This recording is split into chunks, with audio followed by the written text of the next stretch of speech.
This is where the fun begins. General Kenobi. Hello everyone and welcome back to Jedi Knights, the official Star Wars podcast of JoyClicks. I'm your host, Christian Buckley. Joining me, as always, for episode 47 is my Chewie himself, Mike Connors. Thank you for having me. I don't know why I always say thank you for having me. It's like it's your show too, dude. Yeah, I don't know why I say that. But I mean, still, thank you for having me. Oh, of course. How you doing, Mike? I'm doing good, man. How are you? Doing pretty good. You know, classes have started. It's my final semester. It's entirely remote. It's whack. So that's been a little draining. But other than that, you know, it's a nice break to have a Star Wars podcast. You know, and I always enjoy it. Are you taking hard classes? Taking Chinese. So yeah, there you go. Well, here's the thing. I took Chinese in high school. They just didn't carry over my credit. Yeah. So you're gonna ace it. Oh yeah. I can. If I knew how to say Star Wars, I would tell you that I love Star Wars in Chinese. Can you say I love Mike in Chinese? Well, Han Chi Huan and Mike He. Nice. Yeah. There you go. I know what I'm talking about. I know. Thank you. How do you say thank you in Mandarin? Xie xie. Xie xie. Dui wuqi. That's not the right word. See, this is why I'm still in the class. Yeah, there you go. This is a Star Wars podcast. We got a lot to talk about today. The overall theme of the show today, we're gonna answer when Star Wars gets going again. You know, we got some rumors, we got some news. We're gonna go through it all and try to sift out when we can actually expect to be enjoying a galaxy far, far away once again, from Disney Plus to video games. So we'll get there. But first off, we're gonna kick the show off the way we always do with the Jedi Archives. Each of us pulled an article from Wikipedia. We're going to educate each other and the audience on this little fun fact, this little entry. Mike, let us know what you got. Well, so I chose, for my article from this week's segment of From the Jedi Archives, I chose, I wouldn't even call it a tertiary character. I would call it, fourth or fifth, sixth string, okay. Flo, also known as WA7 or Wanda, the nickname of a WA7 waitress droid working at Dex's Diner on Coruscant. Yes. How can you forget, Exactly. I think she asks Obi-Wan if he wanted, Java juice or something like that. I need some Java juice. You know what I'm talking about. Yeah. That might be wrong. But, right. Yeah, so, I mean, not much actually in the canon entry of the Wikipedia page, to be honest with you, but the Legends does have some interesting facts. It competed with the human waitress Hermione Bagua while working for Dexter. Mm-hmm. And in 18 BBY, it was forced underground, helping two members of the Erased, I don't know what that is, escape the Galactic Senate holding room. That's interesting. So yeah, there you go. They ended up escaping from the Senate building. So there you go. Cool. My familiarity with Flo is exclusively outside of the Java Juice line from the Lego Star Wars game in the cantina. She's just there. She's just roaming around. So yeah, I mean, I don't know why. I don't know why we don't see any more of these waitress droids. I guess we don't get many restaurant scenes in Star Wars. Yeah. Tons of bar scenes, no restaurant scenes. Yeah, but why are there waiter droids too? I don't know. That's a good question. Up with that? I do not know. Okay, I don't know. But what's your pick for today? I also picked a droid. Funny enough. Okay, cool. I got IG-100 Magna Guard. Excuse me? IG-100 Magna Guards, or just Magna Guard, were fearsome bodyguard droids and a type of battle droid created by Holowan Mechanicals. They were a favorite of General Grievous, who used them as bodyguards during the Clone Wars. As we know, they use electro staffs that could be used against Jedi lightsabers. We later saw this technology used by stormtroopers in The Force Awakens. They were worthy competitors of even the most skilled Jedi. They also were strapped with some blasters, some rocket launchers, some cloaks, All that good droid stuff. Yeah, absolutely. And it is from the IG series. The name is not incorrect about drawing conclusions of some relations to IG-11 or IG-88. So that's what kind of threw me off at first when you said the IG-11 Magna Guard. I was like, I thought that it may have been this, but I was like, IG like 100, like I don't know. Yeah. So I guess my question here now is that I thought IG-11 and IG-88 were just like names, not models, you know? Same. I mean, they look extremely similar, right? Like they don't look any different. That's what I'm wondering. That's why I'm wondering if like, is there actually a difference? Is IG-11 just more sentient and he wants to go undercover? Because honestly, since it's Taika's character, I could see a world where it's like, yes, my codename is IG-11, so you don't know I'm an 88 unit.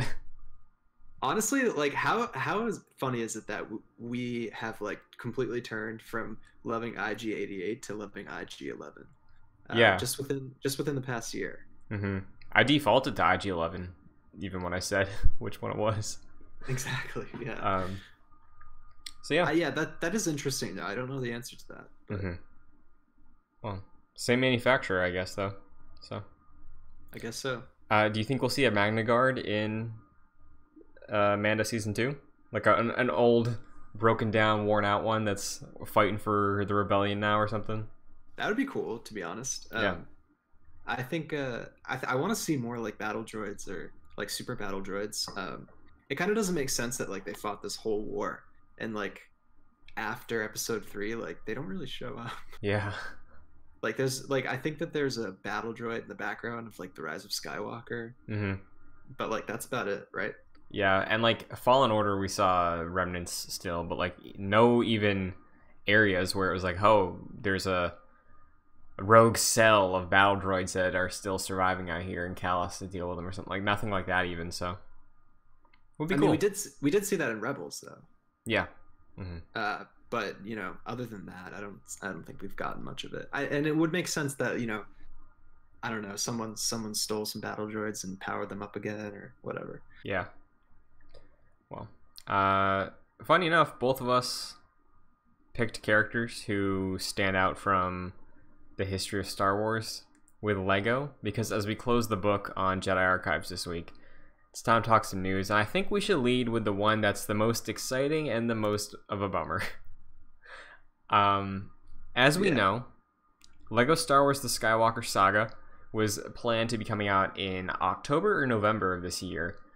I think it was October. Okay.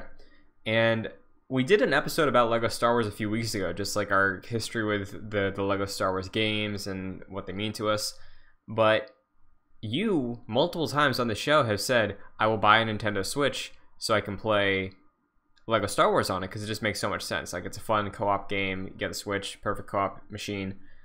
It seems like the perfect medium to play that kind of game. Absolutely, yeah. Like I don't need to play it on my PC, you know? Right. And even in our episode, which again was only a couple weeks back, I think, we were sort of puzzled because it's like, yeah, we've seen like a couple screenshots, but we still haven't seen anything yet, and the game's coming out in October, so maybe they're just going to coast on the fact it's Lego Star Wars, so they don't have to market it much. But apparently, the reason it wasn't being marketed much is because it has now been delayed to 2021. I don't know if we have any specified date beyond 2021. We have spring 2021. That's okay. What we know. Okay. So I mean, it kind of like begs the question if it's going to be like delayed again. Obviously, they're kind of leaving that open. They're not putting like a concrete date on it. Yeah. I mean, just within the games industry lately, because of COVID, like delays have been pretty common. But I think if you compare it to something like a Halo Infinite, which was like, hey, now we were gonna be launched on the Series X, now we're just 2021, no window. Besides that, I think them putting spring on it makes me feel solid they'll hit it. Like on the PlayStation side, they just showcased the new Ratchet and Clank, and they were like, hey, this is hitting launch window PS5, so like within the first 5 months. So even if it's like more of like season within the year, I think that's safe that it hits then, because like what, spring would be March to May, Yeah, I would like assume this is just like a guess, but like probably some sort of like May 4th release would That be could my be great. guess. That'd be real good. I think that's probably likely. If I would think it would be like later spring, if Mhm. anything. I don't think it would be like early March or anything like that. Yeah, I think you're But, right.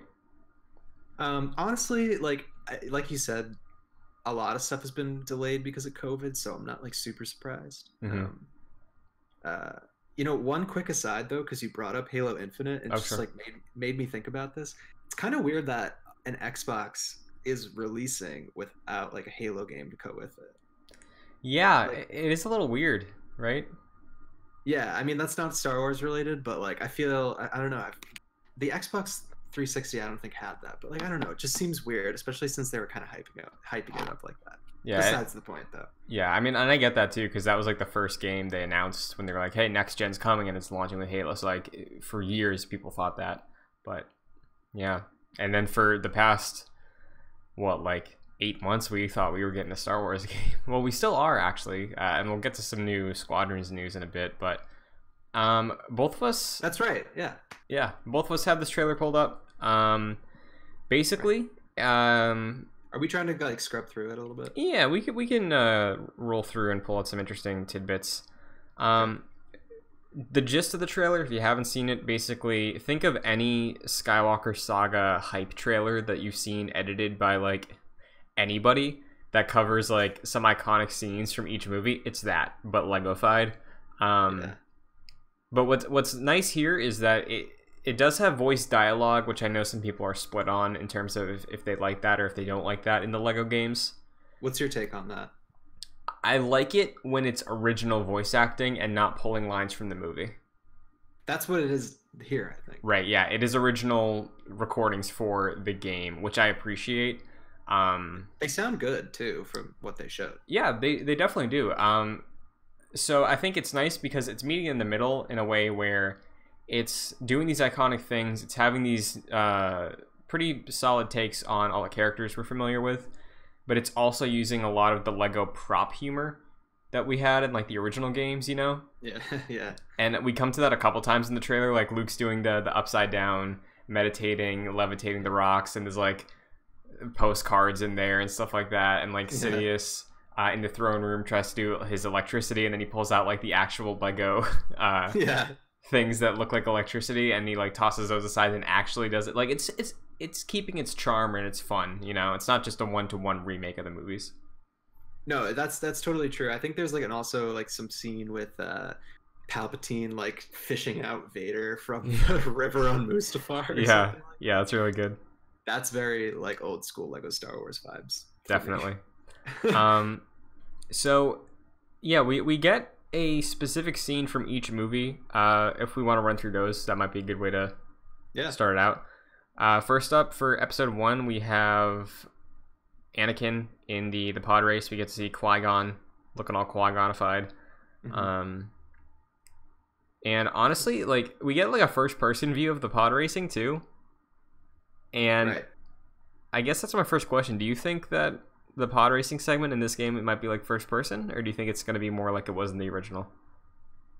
I think probably both. Mhm. I would assume that you'd probably be able to like switch between cameras and stuff. That'd be pretty cool. It's 2020, Christian. Yeah, you're right. You're right. But yeah, I mean, I think, yeah, I don't know. Either way, I think it'd be pretty cool. Definitely. Yeah. Episode 2, we get to see a little showcase of Blue Saber and Green Saber Anakin from End of the Geonosis Arena War. Yeah, is that Anakin? Like, I don't know. Like with the Blue Saber? Yeah, I couldn't tell. It's definitely weird in the face, but I think it's Anakin. Like, He's got the Padawan braid. yeah, and I feel like Anakin in episode 2, he has that kind of like washed out look to him, you know? So like I think that might be what we're going for here, because that's definitely not Obi-Wan. Like, No. I think that would be the closest comparison. My first thought when I saw it at first was like, is that like a young Dooku or something like that? But it would make sense. That'd be cool though. It would be cool, though it wouldn't make sense though. And then the scene where we see him in the arena on Geonosis fighting off the battle droids, like right out the gate, they really just hit you with the scale of this one. is Oh yeah, cranked up all the way compared to the old ones. for sure, for sure. This is supposed to be like a gameplay trailer, right? Yeah. There's not much there's not much gameplay in it. Like you get some of it, but like it doesn't really give you a good sense about like what it feels like. Yeah, I think from all the changes we've heard about this one, of just how it's a much closer camera, it's more of an open world, there's cover shooting, which we do see eventually. Like, I think this game will benefit a ton from just a nice, like, 7-minute gameplay chunk posted up online, which I'm sure we'll get eventually. But yeah, and then the episode 3 stuff is again focused on Mustafar, seeing the little bit there. But what's interesting, Mike, is around 30 seconds. Yeah. We get to see Vader in like what looks like a hallway, igniting a lightsaber. Yeah, it looks like the Rogue One hallway scene. It does, and because that we're going chronologically through the Skywalker saga, right? Because we leave off episode 3, and then we see this scene, and then we go straight to Luke seeing the hologram of Leia. Do you think Rogue One has some kind of thing in this? Do you think there's like a one-off mission that's just the Battle of Scarif or something? I mean, I don't know. So this is the way I thought that Rogue One and Solo were going to be like DLC or something like that. So I see this going 2 ways now. I see it either like, or 3 ways rather. I see it that Rogue One, Solo are going to be DLC and they're just like teasing it here. Mm-hmm. Or like Rogue One and Solo are going to be like included in the base game. Okay. Or like when you first boot up the game or something like that, before like you play anything, like, you know, the Battle of Scarif or something is like a training mission. Oh, that could be really cool. Yeah, because Battlefront does that in the 2 recent Battlefront games, right? It's like when the game's installing still, you get to just mess around with Vader and Kylo Ren in both of them. Exactly. Yeah. I mean, I think it would be a cool way to kind of just like get yourself into the Skywalker saga. But I mean, I don't know. It makes me think, because it's in the trailer, it would be like false marketing in a way. Mm-hmm. I feel if it wasn't if Rogue One at least wasn't in the game, but that doesn't necessarily mean that it's, you know, for sure. Yeah, I think realistically, because I don't know if they would include like how we're expecting they will for each saga film. I don't know if they would include like a full Rogue One like 4-hour playthrough of like that full story, but I could see them do like the iconic mission, which is Scarif, and then lead off with the Vader hallway scene to introduce A New Hope. And maybe I could see for Solo, I could see some sort of flashback sequence in like the missions for episode 4 or 5, where it's like the Kessel Run. Yeah, you know, where like when it introduces Han, it's like, hey kid, you know about the Kessel Run, and then it's like flashback. Okay, the next half hour is doing the Kessel Run. That could be interesting. Yeah. Yeah, I mean, like, would you want to see these included in the base game? I mean, it depends, because like I think what we have 9 movies to play through, right? That's a lot. So I have to think that it's either going to be, maybe partly for the reason of the delay, is that it's just a huge ambition, like making like playable to the extent of the originals and the recent Lego games every single Star Wars movie. I don't know if Rogue One and Solo would get that same treatment, you know? And if they did, I feel like it would just have to be a more of a bonus thing. Right. So like maybe not as full length as like the regular 9 movies or something, but yeah, a smaller playthrough of mm-hmm. bits and pieces of it. Yeah, because I think in at least in the original Lego Star Wars, I think like each movie in the prequels was split up into like 6-ish levels, like, and they broke the movie up into like the 6 unique set pieces of like Revenge of the Sith. I think was the Battle of over Coruscant, Utapau, Mustafar, the Kashyyyk, like a couple places like that, right? Yeah. So, I mean, think, yeah. mm-hmm.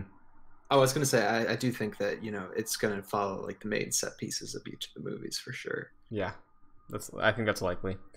And yeah, after that it kind of dips into a little more gameplay stuff around shortly after where we left off. There is the cover shooting, which looks like a standard third-person shooter. Like, right, it's like a Lego Luke locked down behind a wall, peeking up to shoot a stormtrooper, which is cool, right? Like, Lego doesn't normally mess with that type of control style, but if they're going for like a full third-person adventure open world game, that's pretty dope.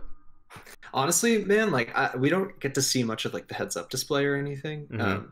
So like I don't exactly know like what this looks like if you're playing it. But like I don't know if you remember, I'm sure you do, like in the original Lego games, like you kind of would just like fire your blaster and it would just like auto track to like the nearest enemy. Yeah. Do you know what I'm talking about? Yeah. Like I feel like that'll still be in here, but I hope that this cover firing system like adds a bit more skill to it. Yeah, I think it will. I think I think it's likely that you'll have to be strategic and like when you pop out, to a certain extent. Obviously, it's probably still going to be like one hit for the stormtroopers, maybe two, but like, yeah, I think it'll find a nice middle ground. It looks great though, for sure. And I think these shots after that, obviously the trench run, I think that's gameplay, for sure. Mm-hmm. And then shortly after that, you get to see Leia on the speeder on Endor, which again looks like gameplay. Definitely. And I have to say, just like the old ones with these big set piece moments, they felt so restrictive, but like the vibe I'm getting from the whole trailer is just like an openness, like it doesn't feel claustrophobic. It feels like there's room to move around in, like, and I really appreciate that. Yeah, I think that's I mean it is like sort of an open world sort of thing, right?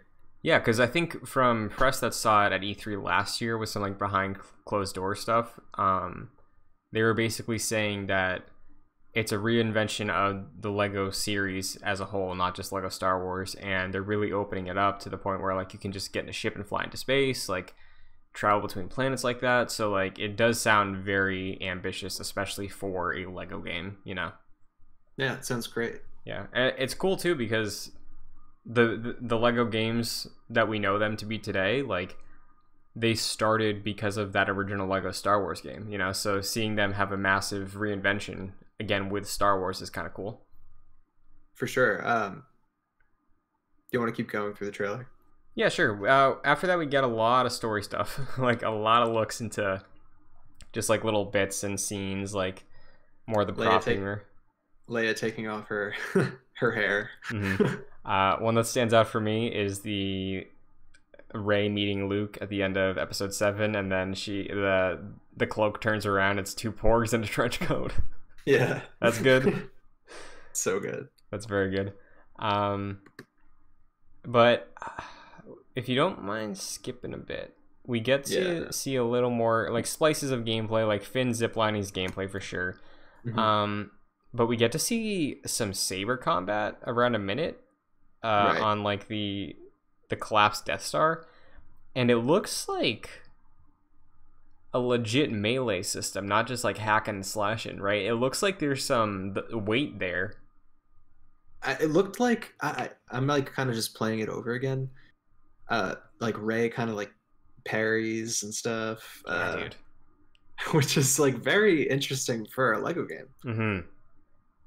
Yeah, I hope. Obviously, I hope it like. I don't think it'll be on the level of Fallen Order, but like if it's more than just like mashing the attack button, like if you do have a block or something and a parry, that could be really cool, And obviously, I feel like they'd be very forgiving with the parry window, but yeah, it's gonna be like it's a Lego game, so it's not gonna be like super challenging, but it does look cool. It does look a lot more nuanced than just like press X. Yeah. So after all those like story set pieces, around a minute 22, we get to like a gameplay montage in a way.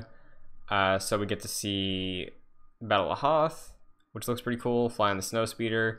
After that, again, another look at a saber duel. You see Obi-Wan like against Grievous in the hangar, and he's like kind of strafing around, like waiting for a time to attack. So like that gives me hope again.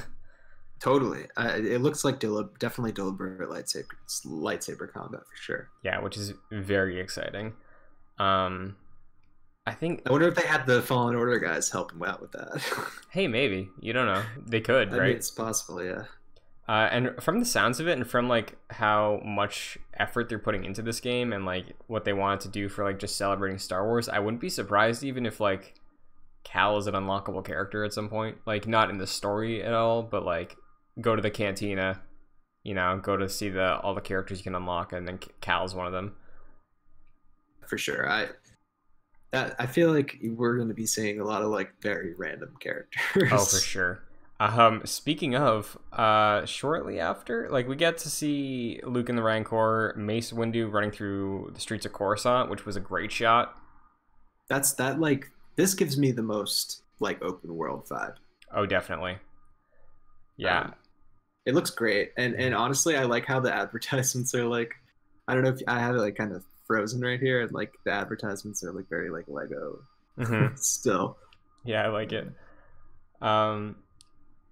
More ship combat, right? You get to see more of that. Again, looks very open for the space battles. There's a cutscene from Empire of Han, Leia and Chewie in the cockpit, and I like the way it's animated because I didn't catch this the first time, but just watching it now, it's animated with like some frames missing, kind of like how the Lego movie was made to look like stop motion. Oh yeah, you're right. So it's like kind of mimicking that. I like that a lot. That is so cool. I love that. Yeah. I didn't notice that. Good catch, man. Yeah, I like that a lot. That's really neat, especially because Lego Star Wars on YouTube was such a huge thing in like 2007, right? Like people would just like do stop motion with little Legos and great stuff. I do think this moment is pretty funny too. Like Chewie just like slaps C3. Yeah. Yeah, it's good. And yeah, the trailer starts ramping up for the end there. Again, lots more looks at gameplay. Obi-Wan versus Maul, showcasing some of that saber combat again. Not only saber combat, but also force powers too. Oh, true. Yeah, I didn't even pick up on that. Yeah, Maul hits him with like a force field kind of with the saber. Yeah, it looks like he force pushes in a way. I don't know. Cool. I think the standout though, minute 45, we get a good look at Yaddle on the beach of Kashyyyk. Listen, man, I don't want to make you do more work, but like I don't know if you want to throw this in the thumbnail, but I'll put it in the thumbnail. Yeah, you should. I will. And yeah, everything after that is just sort of wrapping up with some more fun little scenes. Like we see Sidious in the throne room doing the gimmick with the plastic lightning and stuff like that. But we have Greedo and Han Solo trading pot shots over the table. So overall, like again, delay was a little bit of a bummer, but seeing this trailer made me stoked, and I am fine waiting. Yeah, it looks great. And if they need more time to make it great, then whatever. Yeah. I feel like I've said that 1,000 times in this podcast. I really when it comes to Star Wars stuff, like patience is a virtue, man. Yeah, you're definitely right. And that's the right attitude to have. But in the meantime, Mike, we are going to have Star Wars Squadrons to fill our video game Star Wars needs. Very true. Gamescom was last week, or over the weekend, I think, and we got to see some new looks at some upcoming games for a lot of different systems. Included there were several Star Wars projects, actually. Lego Star Wars, this is where that gameplay the gameplay trailer was showcased, as well as this new trailer for Squadrons. Still looking great, got to see some first-person views.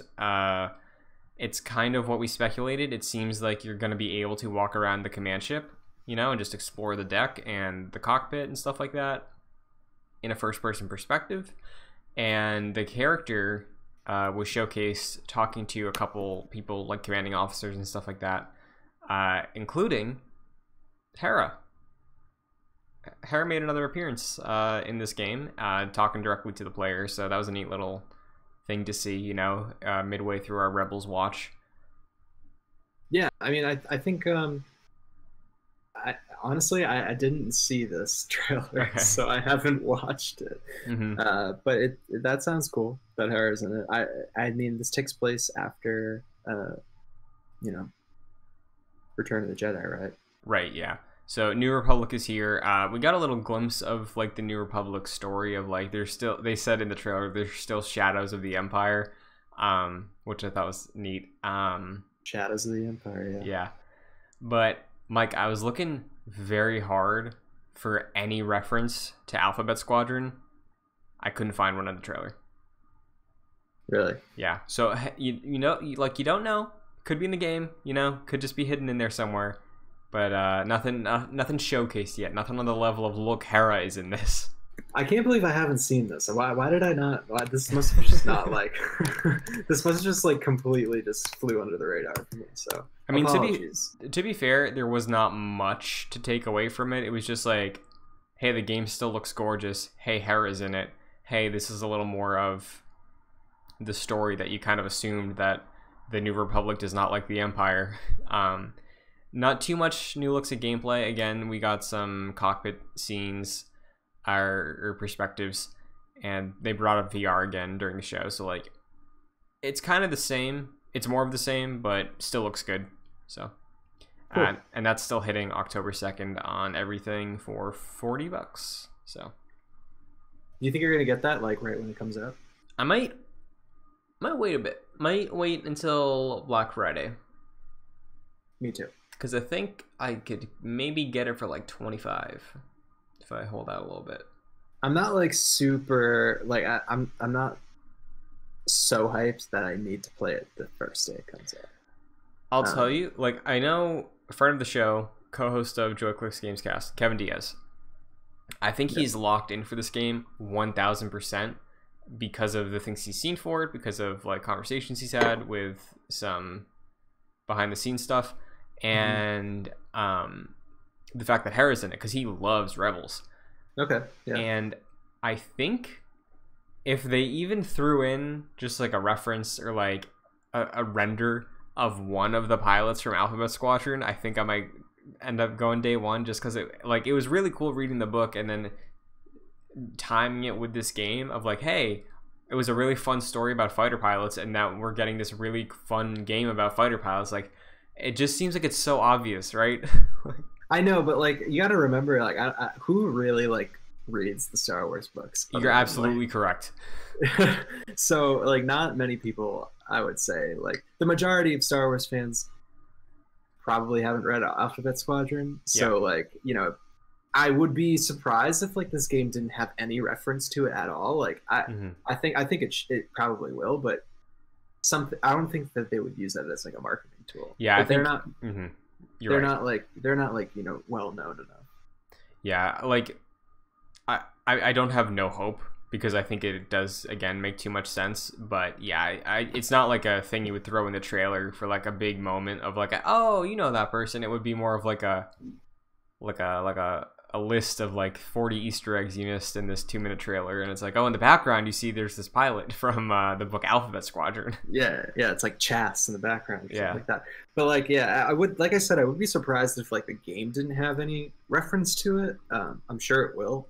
I just don't think it's something they would use as marketing. Yeah, I think you're right. You nailed it. Well, there was one other Star Wars game thing that was shown at Gamescom. Yeah. I don't know if you saw this. I think you did. Like, not really, but like kind of. So here's the thing. The Sims 4. It still exists. Yes. On September 8th is getting, quote, The Sims 4 Star Wars Journey to Batuu game pack. And let me tell you, Mike, they introduced it. They're like, hey, you know Galaxy's Edge. You know Batuu. You know Black Spire Outpost. You know, all these things about this theme park in Disney World. Now, I don't know when this was decided upon, but the fact that nobody can really go there right now is a little interesting. Yeah. But you'll be able to, again, on September 8th in The Sims 4, because what you're going to be able to do is go to Black Spire Outpost. But, Mike, the kicker is it's actually in-universe It's not the theme park. So you have to like take a starship to Batuu. Yes. Like there are ships flying in and out of the spaceport in this gameplay trailer. But the funny thing is you still get to experience it. Like, and the things there, like you would at the theme park, to a certain extent. Like, you still get to make a lightsaber. You still get to make an astromech. Rey and Kylo Ren are still running around the park, and you can talk to them. But it's the strangest thing, but it kind of makes sense. To me, at least. It does. I just don't see how you're gonna like how. I don't know. I've never really played The Sims, to be quite honest with you. But it seems like how are they gonna write this in? Well, here's the thing. In The Sims, there's no dialogue. It's like that blah blah blah blah blah blah. Like that's how they speak. But there's like, obviously there's like text boxes to translate. But yeah, I don't know. Like, like isn't it? I thought the whole point of The Sims is that like it's supposed to be like an Earth simulator, right? Like that's more Sim City, but The Sim. I haven't really played The Sims much at all. I've like messed with it here or there, but it's like it gets weird with the expansions. Like they add zombies and like ghosts and demons that can like haunt your house, and they get weird with it, right?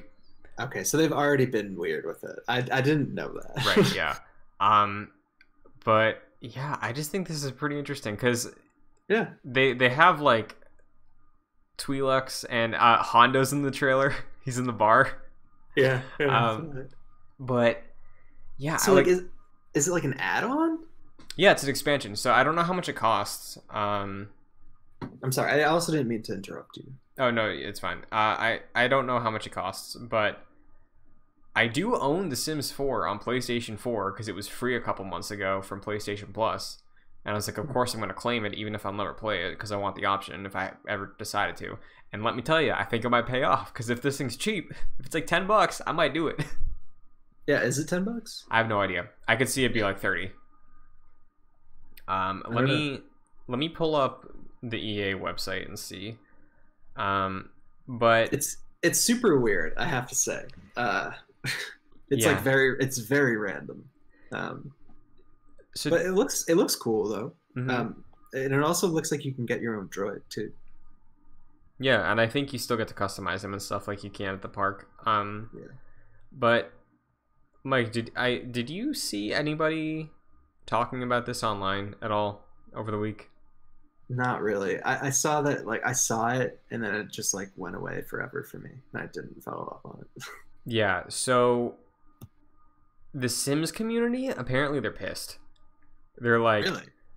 I guess they're like, it's been a while since there's been an expansion and they're like, it's a Star Wars expansion next. Like, I don't know. I just don't know how much of a crossover there is. I'm sure there are Sims fans that love Star Wars, but like for the Sims fans that love the Sims for the Sims, it's like, I don't want to go be with aliens, like the Star Wars aliens. I don't know.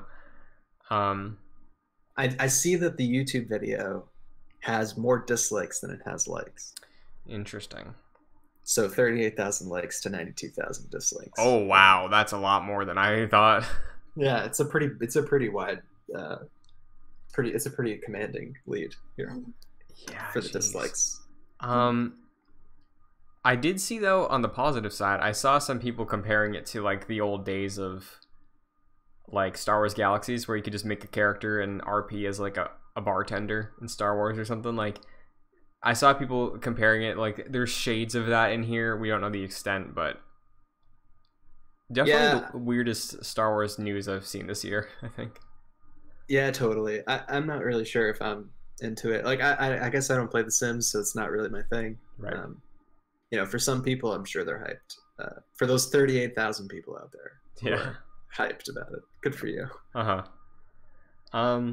So that is pretty much all we have in terms of game news. So clearly we see that the Sims expansion, which is more of a fun crossover than a full Star Wars experience, that's hitting in September. Star Wars Squadrons is hitting October. We also know that The Mandalorian is hitting October.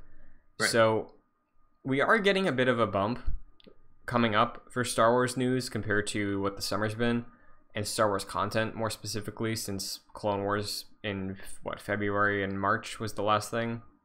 Or no, that was May. Right? That was May. Yeah. Well, it started in April, I think. Okay. So yeah, there's still been a bit of a gap, but we're getting a little more content pretty soon.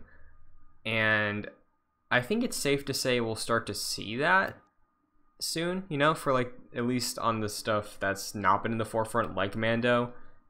I feel like it is actually any day now we see a trailer.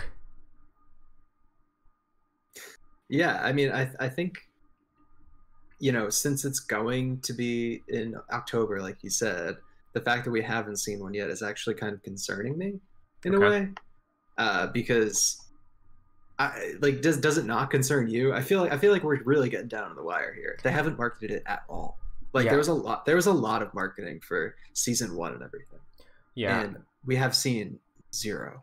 I think TV is a little bit different than like marketing a film, right? Because with TV, it's episodic to the point of like, technically, I forget how many episodes there are of Mando season 2, but let's say there's the same as season 1. There's 8.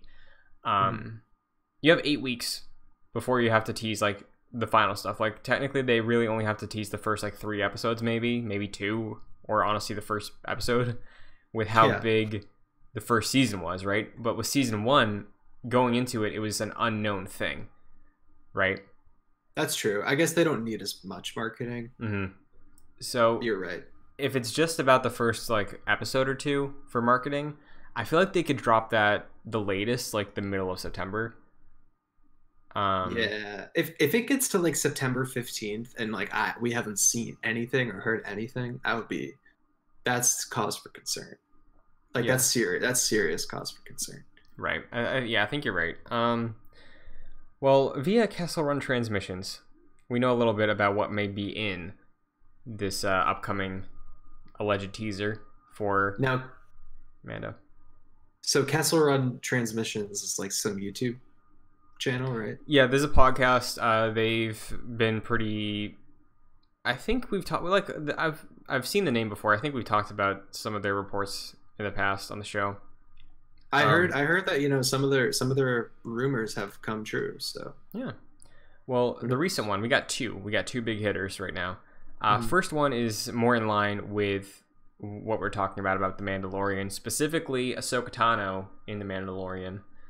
So pulling from their report, basically they are saying that her costume, Rosario Dawson, in person as Ahsoka, has translated very well from the animated series to live action, which again, the Star Wars budget, the Star Wars makeup and like prosthetics and everything, you would assume it does. I mean, they did a good job with the Togrutas and the Twi'leks and everything in previous movies, so I wasn't concerned about it really. Right, yeah. But specifically in terms of her appearance, it sounds like it's going more in line with where we last saw her in the Clone Wars. So gray cloak, blue lightsaber, very masked, I guess, like just like very low key, sort of like old Ben, you know, not really trying to stand out, just trying to lay low. But the blue lightsabers are returning now. What's interesting about that is I believe the last time we see her canonically, again, I haven't finished Rebels yet, but it's white lightsabers. Yeah, so in the canon as it is right now, at the end of, or in Rebels, she's got like 2 white sabers, which is kind of weird. I don't exactly know how that works because she ends off with, well, I mean, at the end of Clone Wars, she ends up with no lightsabers, right? Did she leave both of them or just one of them? I forget. I thought that she left both of them, but she may have just left one. Yeah. Oh, I think, well, because Vader took whatever was there, and I think he might have just picked up one. Okay, and then it may have just been one. So, yeah, so going in line with that, I don't know if that helps or does anything to the theory, but they are claiming that she's using a blue lightsaber. And the screen test that they're referring to, or the footage they're referring to, was potentially shot specifically for an ad, where Ahsoka is in a cantina and she's fighting 2 bounty hunters. So that scene specifically might not be in the show, but it will be used as a teaser trailer or whatever. So that in mind, do you think there's a world maybe where for Mando season 2 the first teaser is just like maybe 90 seconds showing Rosario Dawson as Ahsoka in a bar skirmish, and then it like smash cut Mandalorian season 2 October whenever? Yeah, I mean, I think we're likely not to get. I feel like we're likely not going to see much of it before it gets released. Mm-hmm. To be honest, like if they're gonna release a trailer or something like that, which I'm sure they will, like I don't think they're gonna show that much. Yeah. I think they just want to build as much hype as humanly possible, because they know people are just gonna watch it anyway. Right. And it would make sense to have Ahsoka in the teaser. Mm-hmm. Or just in a trailer, in some sort of marketing for it, because she's kind of become a well-known character, I think. Definitely. Especially, and if we see her with lightsabers, like beating people up in a cantina, that's cool.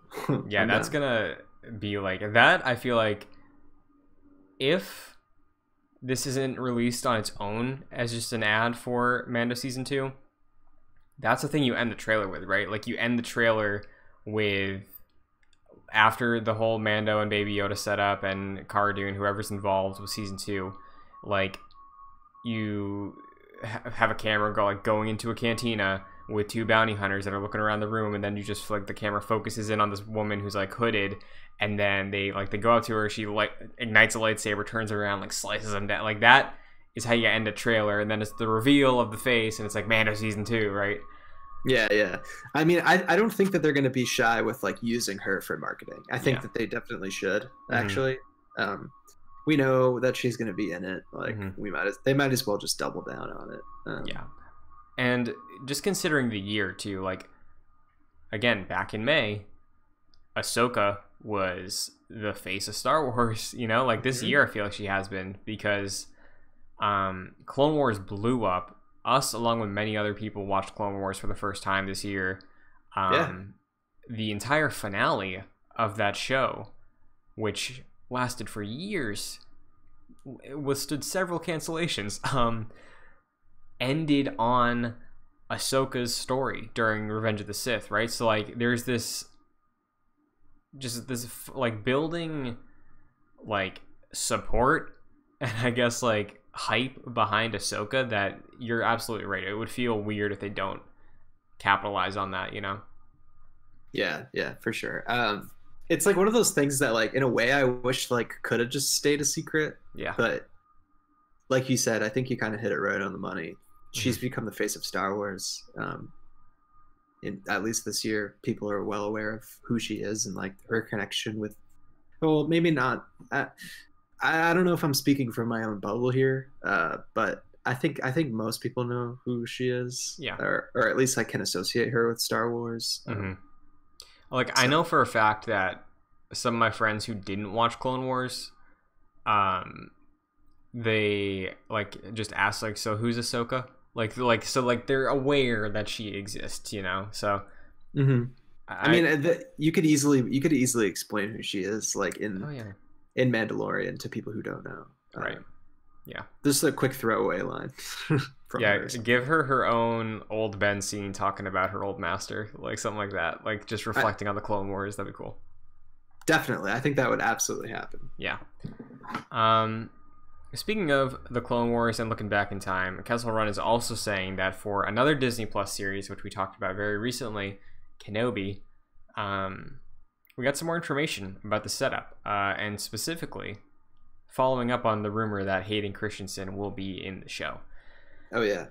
So, I'm just going to read the recap. This is from Star Wars Newsnet, recounting the Kessel Run report.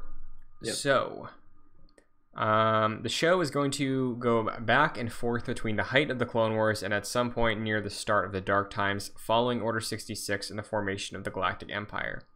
So for the prequel portion of the show, it's going to follow Obi-Wan, Commander Cody, played by Tamara Morrison, and Anakin, played by Hayden Christensen, of course, all dressed in their Clone Wars gear, which is gonna be sick, dude. Seeing all of them like in the Clone Wars outfits, oh. Seeing Ewan McGregor in the actual General Kenobi like fatigues, man, that's gonna like, I'm gonna cry. Yeah, it's honestly, it's probably gonna hit not as hard because I have that costume as I'm a Kenobi main in Battlefront, right? And for Kenobi, I got the Clone Wars outfit. So it's like a character model that's face is like roughly going for Ewan McGregor, and then the outfit is just straight up like a realistic looking version of his commander outfit. So I'm used to seeing that, but like in live action, that's gonna be dope. Yeah, no, I know exactly what you're talking about. The Battlefront 2 character model is like super accurate, I think. Yeah. And it looks so good, but like there's gonna be something special about like seeing him in the flesh, like in the outfit, man. Like that's so cool. And Anakin too. Yeah. So seeing all of them like on screen together, you know, like it's been awesome watching Clone Wars and seeing them grow that way. But I think this might work as what we've been talking about in terms of really solidifying Clone Wars as overall just another pillar, right? To stand alongside the prequels, not really a supplementary thing anymore, just really like go in on this is an aspect of Star Wars that is vital to the overall story of Darth Vader, Anakin Skywalker. Like, that just makes me very excited.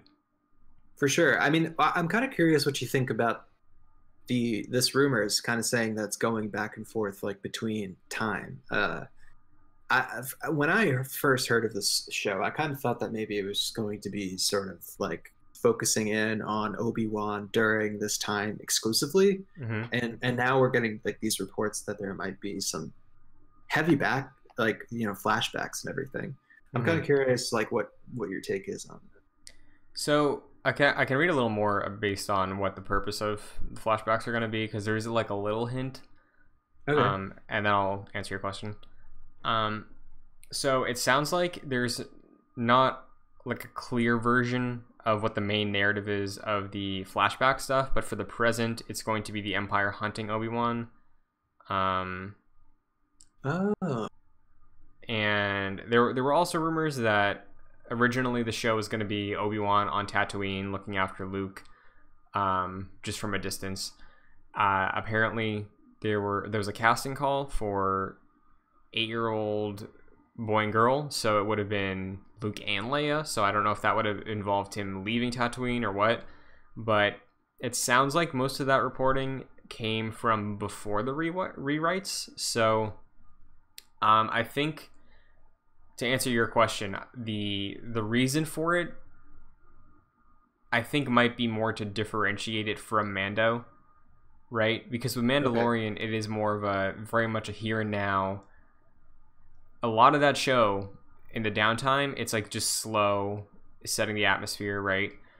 And if, as much as I would love that, if it's just Kenobi looking at like sand for an hour, I'd love that. But I think if they do want to differentiate it and they lean into his history and like, actually, you know what? I think we talked about this a little bit before. I would love if the use of these flashbacks is really just him sort of dealing with guilt. So you mean like the flashbacks kind of setting up like his feelings in the present? In a way? So like him reflecting on the good old days, you know, and like maybe he thinks back to some early signs of when Anakin was starting to show shades of the dark side, like, you know, like him thinking. That's what I think. Yeah. Okay. Tell me what you think about that then. No, I mean, like, I think that's the smart way to do it, right? Because, you know, I'm more interested, like, the story of Anakin and Obi-Wan in the Clone Wars, like, has been told before, and like, you know, it's been told in animation and it's been partially told on screen. And so it makes sense that this show is likely going to be focused on, you know, Obi-Wan after Revenge of the Sith, like whether that's like the Empire hunting him or something like that. But I would suspect and like I would hope that the main function of the flashbacks is to kind of like give context for whatever Obi-Wan's going through in the present. I think that's just like that's the way to like really kind of make it emotional, I think. Especially since like Obi-Wan knows what Anakin turns up into. Yeah, I just think that would be the way to do it. That's what I hope it is, at least. And I think it's a good opportunity for Obi-Wan and Anakin to kind of like for that relationship to kind of be explored more, because we see in episode 4 Obi-Wan's kind of talking to Luke about how like they were great friends and like Anakin was a great pilot and everything like that, and we totally saw that in the animated show. I think this is a great opportunity for them to do that in live action. It would give a lot more to the previous movies, I think. I think you're totally right, and I'm glad you brought up that it wouldn't add a ton because we have seen this before, but specifically getting it with these actors, I think would lend even more of a buff to the emotional impact of Revenge of the Sith, where I think flashing back here, we do get more time to breathe with their relationship as a focus point rather than what Revenge of the Sith was, where they're basically the two main characters, but there's a lot of stuff going on in between, right? So yeah. I mean, I think it's a great like Hayden Christensen and really every character or every actor in the prequels like they didn't have much to work with. Like George didn't give him like the greatest dialogue and everything, and I think giving Hayden Christensen like another shot at this role could really make, in retrospect, like his previous work, so like it could add so much depth to his previous work. I think you're absolutely right, and I think that's I like it when stuff does that, like after the fact. So I'm really excited for this, man. Yeah, me too. And we've clearly seen that Disney can de-age. They figured that out, right? Like, and if it's not the whole thing, I think it's going to be fine, right? Like, I don't think that'll be jarring. Samuel L. Jackson in Captain Marvel looked like he was pulled straight out of Pulp Fiction. So, like, I think they can really get that vibe fine. Obviously, I wonder if they, like, I don't know how much of a budget thing this would probably cost them, because if they went for like full blown putting this in place with the prequels and they shot it all on just like green screen and then like just got some of those old renders back, that could be really fun. But I hope they don't do that. Oh no, I hope they don't. I think it could be neat, but I think they're probably gonna lean into the set because that's cheaper, and if they are doing de-aging, that's not. So like no. Honestly, though, like Hayden Christensen, like he looks a lot rougher than he does like back in the day. But like, even just like with makeup, I feel like they could do a good job. Yeah, I'm not worried about that really. No. So that is pretty much all we have in terms of what's coming up in Star Wars. But Mike, we brought up the question at the top: when's this all gonna hit? When's the next wave of Star Wars? Right? Yeah. Do you think that the next wave is what this fall is? Do you think Squadrons, the Sims expansion, and Mando are enough? Like, do you think we're gonna ride that into 2021 with Bad Batch? Like, what's your expectation right now? I think we're about to see like a spike in Star Wars content, right? Like this fall into like early next year, and then just like a very hard drop off. Yeah. I think like they had a lot of stuff like cooking in the oven for a while, and now it's like finally coming to fruition. But all that stuff that was cooking in the oven was before they made like their very huge like structural shift towards like we're gonna step back and take a good look at this, Yeah. So I think they still have to push out the things that they were already working on, and then they're gonna really like take a good look at it. That's just my thought, at least. Yeah, to really mess with the analogy and just bring in a different type of weather, I don't think this next wave that we're talking about is necessarily a wave. I think it's more of an aftershock.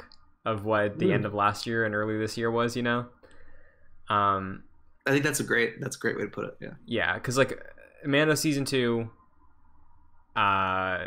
even the High Republic stuff, if Bad Batch hits, like, I would love if that hit the same time frame that season 7 of Clone Wars began. I don't know how realistic that is since we haven't seen anything yet. Yeah. But yeah, I think because early next year, we have spring with Lego Star Wars, High Republic stuff starts coming out more frequently besides just the one book hitting this year. And then as far as we know, well, that's next year, right? The book is next year. Oh, I thought one of the books was hitting this year. Oh, my bad. Maybe you're right. Sorry. Yeah, because I think originally the Light of the Jedi was supposed to be August or something, and then other stuff later this year. But I think Light of the Jedi was the only thing that was going to hit this year now, in like November. Light of the Jedi is actually coming out January 5th. Okay, so yeah, it got pushed to next year. Barely. Yeah. So, and in terms of other live action Star Wars, yeah, recently Favreau said season 3 of Mando hasn't been affected, right? But who's to say they weren't planning on shooting it until like next fall? So like, yeah, that hasn't been affected yet, right? So I don't know necessarily if we get anything major in the second half of next year. I think what you were talking about with the restructuring of everything, it might be High Republic that carries us for a while before that next show hits. But yeah, I think enjoy what we have coming up, because I feel like after that it's going to be a little sparse. I would suspect, like, 365 days from now, we would have less to talk about. I think we're definitely about to like kind of go into a bit of a Star Wars Dark Ages. Though I feel like we've already been through that. Yeah, like for sure the next movie's 2022 as of right now. So like got a 2-year gap, I feel like a Fallen Order sequel could hit at some point in those 2 years. I feel like Cassian or Kenobi or Mando season 3 could still hit. So like there will be things, but I feel like the next big wave, like how last fall was Mando to Fallen Order to Rise of Skywalker to Clone Wars. I don't know if we get that for a while. Yeah, I don't know if we get that for a while either.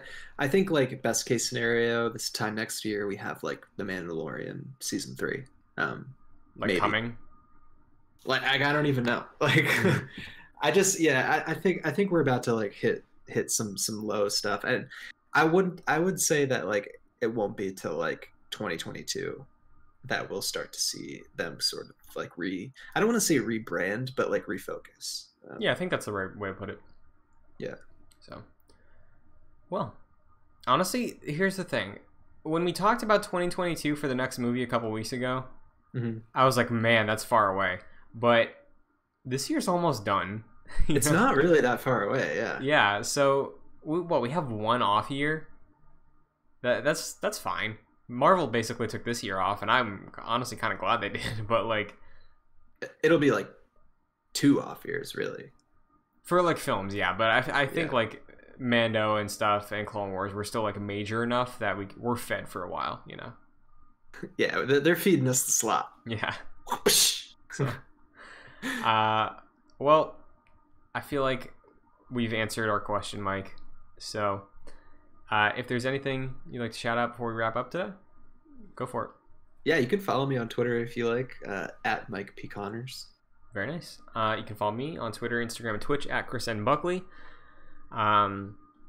If you enjoy the show, if you listen on Apple Podcasts or Spotify or Google Play or any of the other podcast platforms, and you can rate us and review us on those platforms, would be greatly appreciated because it helps the show. It takes a quick second, and we love you for it. Totally. If you want to see our faces, if you want to see my washed out camera sometimes from the sun, you can watch us on youtube.com/joyclicks, where we have a variety of other shows, like a podcast dedicated to the upcoming Avengers game. Got a Pokemon podcast. Both of those are me and Jack. Got a games podcast. And if you're a fan of all of that, you want to support the shows, get involved with the shows, you can go to patreon.com/joyclicks, where you can get involved with this here show and all the other podcasts for just $2. Producer credit at $5, like Chris Saga does for. Whoops, that was a can. Yeah, thank you, Chris. For My First Mon. But if anything, awesome. We appreciate you listening. So yeah, I mean, like, just if you're listening on Apple Podcasts, give us the 5 stars, man. That's my do it for me. Yeah. Listen to Mike. But yeah, do it for the pod. Yeah. Well, that's gonna do it. We should say that, you know, we're going to be reading the rest of Vader. Yes, thank you for reminding me that. Next week, we will be reviewing Vader Volume 2. So look out for that. That is the direct follow-up to Vader we reviewed last week by Charles Stoll. He still wrote it, right? Charles Stoll is still in? Yeah. Okay. Yeah. I think so. Yeah. So Vader, Dark Lord of the Sith, Volume 2, I believe is the full title. So you can check that out on like Comixology or your local comic book store. If you got one, go support it. Yeah, go support your local comic store. Yeah. So that's going to do it. Hope you enjoy the book. Hope you have a nice week. But until then, we're fine. Everything's fine. How are you? May the Force be with you. Hello there. This is where the fun begins. General Kenobi.